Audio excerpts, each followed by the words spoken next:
जिंदगी पल में बदलती है। एक दिन आप अपने पति के साथ सपने देख रही होती हैं और अगले ही पल आपको अकेले ही दुनिया का सामना करना पड़ता है।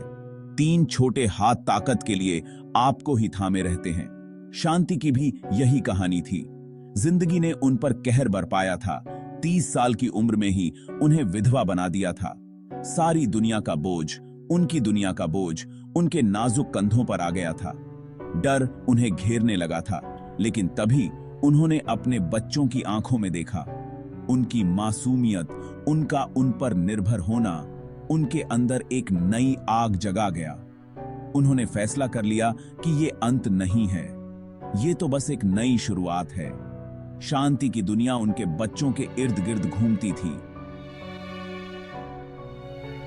रोहन सबसे बड़ा, शांत, समझदार बेटा। प्रिया शरारती, बीच वाली बेटी, हमेशा सवाल पूछने वाली। और नन्ही अनु, उनकी सबसे छोटी बेटी, उनका सुख। हर फैसला, हर कुर्बानी उनके लिए होती थी। वो जानती थी कि उन्हें अपने बच्चों के लिए मां और बाप दोनों बनना होगा। ये बहुत मुश्किल काम था, लेकिन शांति पक्के इरादे वाली थी।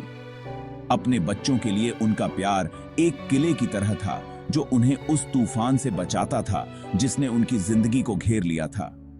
डी मॉर्की। अकेले 3 बच्चों को पालना आसान नहीं था। दिन सूरज निकलने से पहले शुरू होता और बच्चों के सोने के बहुत देर बाद खत्म होता। शांति गुजारा करने के लिए अलग अलग काम करती थीं, कपड़े सिलती थीं, नाश्ता बेचती थीं, कुछ भी। थकान बहुत होती थी, लेकिन वो हार नहीं मानती थीं। उनके बच्चे ही उनकी दुनिया थे, उनकी मुस्कुराहट ही उनका इनाम थी। ऐसे दिन भी आते थे जब बच्चे भूखे ही सो जाते थे। उनकी मासूम आंखों में एक दर्द दिखता था, जिसे समझने के लिए वो अभी बहुत छोटे थे। उन रातों में शांति उन्हें लोरी सुनाती थी। उनका अपना पेट खाली होता था, उनका दिल टूटता था। उन्होंने अपने बच्चों को कड़ी मेहनत, ईमानदारी, कभी हार न मानने की सीख दी। उन्होंने अपने बच्चों के मन में यह विश्वास बिठाया कि शिक्षा ही उनका हथियार है, दुनिया के अन्याय के खिलाफ उनकी ढाल है। एक दिन पास के एक ऑफिस में नाश्ता पहुंचाते समय शांति ने एक फेंका हुआ बैनर देखा। यह मजबूत कैनवास का बना था। उनके मन में एक विचार आया, वो इस कैनवास से मजबूत, टिकाऊ बैग बना सकती थी। उस रात वो देर तक जागी। उनकी थकी हुई उंगलियों ने उस फेंके हुए बैनर को एक मजबूत शॉपिंग बैग में बदल दिया। अगले दिन वो अपना बैग लेकर स्थानीय बाजार गईं। पहले तो लोग हिचकिचा रहे थे, लेकिन बैग की क्वालिटी खुद बोलने लगी। जल्द ही उन्हें अपना पहला ऑर्डर मिला, फिर दूसरा और फिर तीसरा। शांति अपनी कमाई का एक एक रुपया अपने बिजनेस में लगाती रही। उन्होंने और भी फेंके हुए बैनर खरीदे, नए नए डिजाइन बनाए और धीरे धीरे अपने लिए वफादार ग्राहक बनाए। उनके बैग, जिनकी हर सिलाई उनके हौसले की कहानी बयां करती थी, अब उस बाजार में एक आम नजारा बन चुके थे। मुंह से मुंह बात फैल गई और जल्द ही शांति के बैग की मांग स्थानीय बाजार से बढ़कर दूर दूर तक पहुंच गई।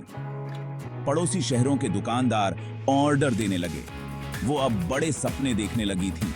एक ऐसे भविष्य की कल्पना कर रही थी जहां उनका बिजनेस उनके बच्चों की पढ़ाई का खर्च उठा सके और उनका भविष्य सुरक्षित कर सके। महिला उद्यमियों को सशक्त बनाने वाले एक स्थानीय एनजीओ की मदद से शांति ने बिजनेस चलाने के गुर सीखे। वो वर्कशॉप में गईं, अपने हुनर को और निखारा और अपने उत्पादन को बढ़ाने के लिए एक छोटा सा लोन भी लिया। उन्होंने अपने बिजनेस का नाम उम्मीद रखा, जो उनके उज्जवल भविष्य में अटूट विश्वास का प्रतीक था। उनकी कहानी ने कई लोगों को प्रेरित किया। वो अब सिर्फ शांति, एक संघर्षरत अकेली मां नहीं थी। वो शांति, एक उद्यमी, एक पालनहार, एक प्रेरणा थी। अगर आपको शांति की कहानी पसंद आई हो तो हमारे चैनल को लाइक, शेयर, कमेंट और सब्सक्राइब करें।